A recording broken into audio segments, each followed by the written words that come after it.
Engineers working on the cleanup at the Fukushima Daiichi nuclear power plant have hit another snag. They say radioactive water may have seeped out of a storage pond. A spokesperson for Tokyo Electric Power Company said engineers detected strontium on the wall of the pond outside a waterproof sheet. He said the level of radioactivity is low.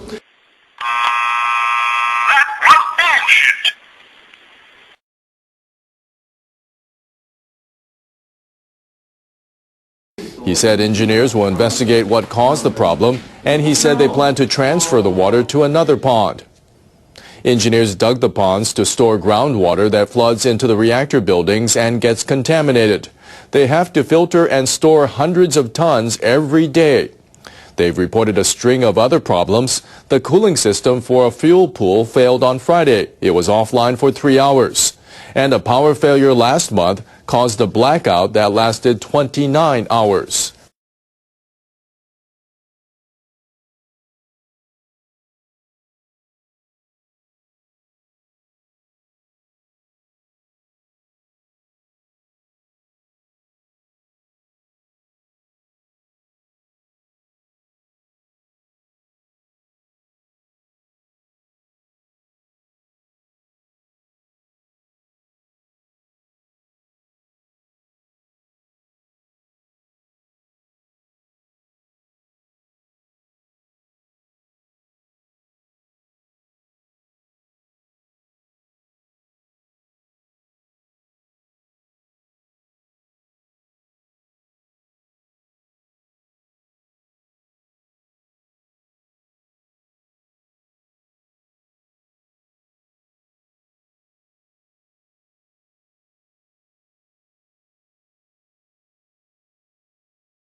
Workers at the Fukushima Daiichi nuclear plant have managed to repair a cooling system that shut down. It's needed to cool hundreds of spent fuel rods. Spokespersons for Tokyo Electric Power Company say workers heard alarms earlier in the day, alerting them to the trouble. They say crews were installing a metal net around an electrical switchboard. The net may have hit the board and caused it to stop working. The spokesperson say more than 500 units of spent fuel rods are stored in the pool for reactor number 3. They say workers managed to repair the system after about 3 hours. They say conditions remain safe throughout. The temperature in the pool stayed at about 15 degrees Celsius. And they say the level of radiation around the plant did not change. A blackout at the plant last month stopped some of the cooling systems for more than a day. TEPCO officials said a rat caused a short circuit, so they instructed workers to put nets around switchboards. The operators of Japan's oldest nuclear reactors will soon have to satisfy a tougher set of rules if they're to keep their aging plants running. Following the meltdown at Fukushima Daiichi, Diet members passed a law last June saying reactors must be decommissioned after 40 years. But the law also said the plants could keep going for an additional 20 years if the operators got permission. 3 of Japan's 50 nuclear reactors are at least 40 years old. 2 are at Kansai Electric Power's Mihama plant, and 1 is at Japan Atomic Power Company's Tsuruga plant. The 3 are all offline. But the older plants now face stricter inspections. Officials with the Nuclear Regulation Authority say operators who want to run their facilities beyond 40 years must conduct ultrasonic checks of their reactors' entire structures. They also have to closely analyze the strength of the concrete in their reactor containment vessels. A new set of requirements will also be introduced for all reactors by July. Operators who can't meet them may be forced to decommission their plants.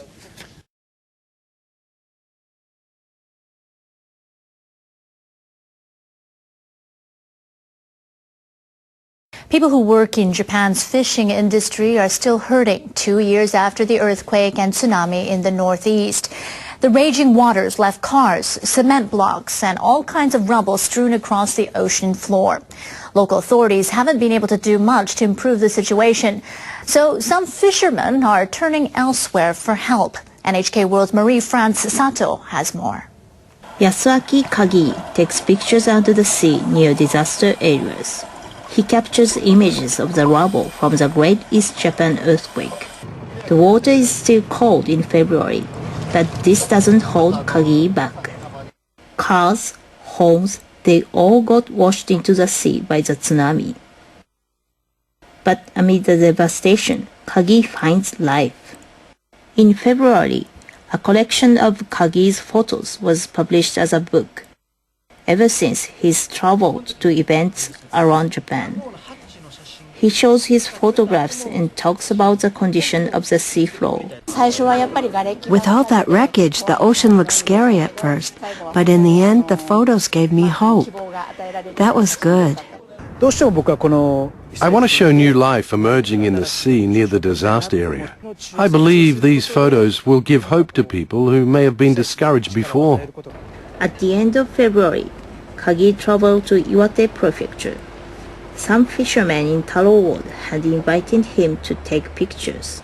The fisheries here are among Japan's top producers of abalone, sea urchin, and other luxury seafood. But after the disaster wrecked the port's breakwaters, a lot of debris was carried out to sea. The fisheries harvest plummeted to 30% of previous levels. City officials had all the concrete rubble dumped into one area. They wanted to find out if sea urchin and abalone would attach themselves to the debris. But the project was put on hold to expedite land recovery. The fishermen hope their business will recover soon, but underwater research hasn't progressed. So they thought Kagi could give them a sense of what's going on under the surface. Last year we were only able to try harvesting sea urchins twice. At one point we hardly caught any. Kagi will check if the sea urchin and abalone are living around the debris. About 8 meters down, he sees some wreckage. As he approaches a large chunk, he discovers that a few sea urchins are living on it. But he only found one abalone. However, seaweed, which abalone eat, is growing amid the rubble. Afterward, he shows his pictures. If the rebuilding gets underway, I think it will be a good fishery again.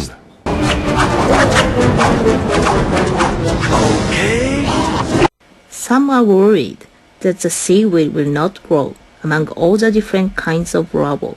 2 years after the disaster, Kagi's photos are raising the hopes of Japanese. They also provide important information about the state of the fisheries. Thousands of tons of floating junk has begun washing up on the U.S. West Coast. It comes from Japan, carried into the Pacific 2 years ago by the tsunami. Some Americans worry not only about the rubble, but also its unwelcome passengers. NHK World's Tomoya Yoshinaga has more. This ends our dedication. Newport City, the U.S. state of Oregon. A new monument sits near the shoreline. Until the tsunami in 2011, it was part of a floating pier at the port in Misawa, Aomori Prefecture. Last June, it was found on the Oregon coast. Authorities had the pier dismantled, but they kept a segment to remind people of the disaster. They'll be able to understand the story, and they'll get to see it and touch it and learn a little bit about about tsunamis and earthquakes, and learn how to be safe. It's just one of many odds and ends beginning to wash up on the U.S. West Coast. Japan's Environment Ministry says more than 220,000 tons of it could reach North America between April and September, and it might carry unwanted guests. Researchers say that of the 150 species in the debris, about 30% are not native to the U.S. To address this concern, U.S. researchers visited Japan. They teamed up with a Japanese university and did an on-site survey of marine creatures. Their goal was to confirm that the non-native life in the debris came from Japan. They also wanted to identify which species the creatures belong to. John Chapman said the creatures might affect U.S. plants and animals. Before the tsunami, we thought that the organisms on these floats could not drift across the ocean. It was like seeing a spaceship. They began at the Misawa port. Divers collected marine life 50 centimeters square.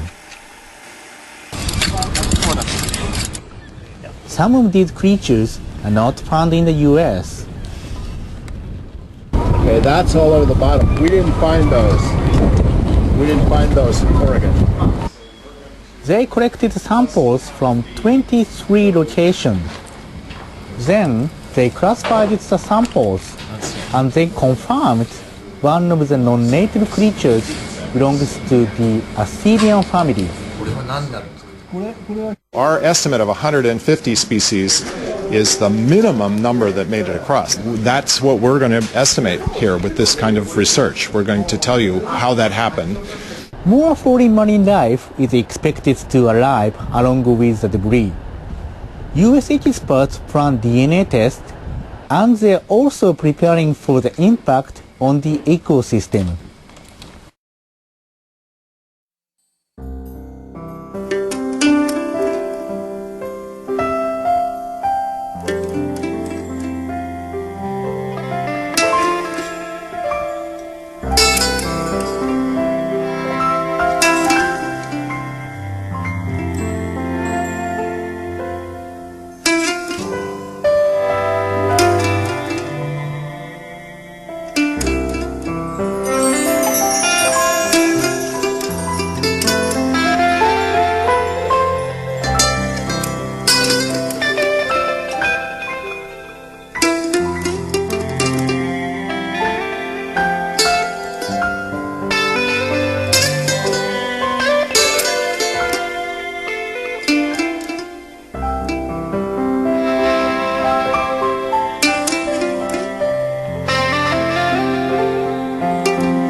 Authorities in Seoul, Tokyo, and Washington are responding to reports that North Korea has loaded a medium-range missile on a mobile launcher near the East Coast.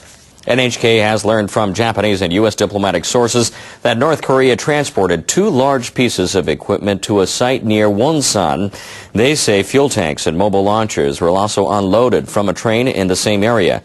Images taken by a U.S. satellite show what analysts believe could be a ballistic missile transported eastward by train. South Korean authorities suspect it is a Musudan medium-range ballistic missile. The Musudan has an estimated range of 2,500 to 4,000 kilometers. It's capable of hitting targets as far as Japan and the U.S. island of Guam.